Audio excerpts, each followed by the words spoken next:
La tour au Moyen-Âge est un élément architectural omniprésent mais varié. Il existe des tours de guet, seulement utilisées pour observer au loin, comme une des tours du duché d'Uzès par exemple.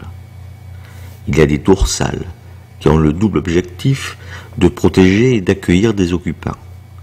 Un des plus beaux exemples de ce genre de tour-là est le château de Vincennes, ou, pour les anglophiles, la tour de Londres. Il y a aussi les donjons, qui sont les ultimes refuges lors d'une attaque et dont les accès sont rendus extrêmement difficiles.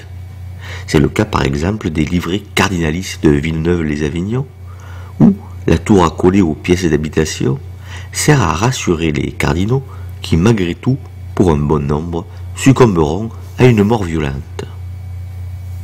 Mais toutes ces tours ont quelque chose en commun, hormis le fait de se développer en hauteur et d'essayer de dominer ce qui les entoure.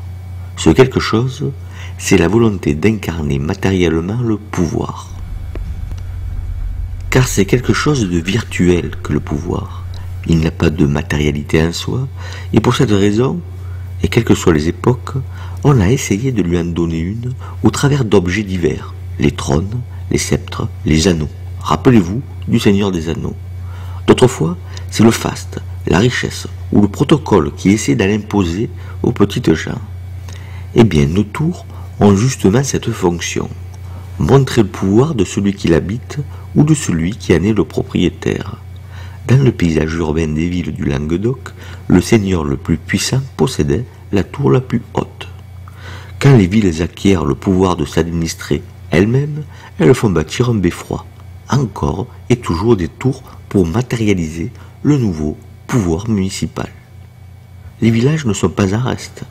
Au XVIIe siècle ou au XVIIIe siècle, selon, on voit se dresser des tours de l'horloge.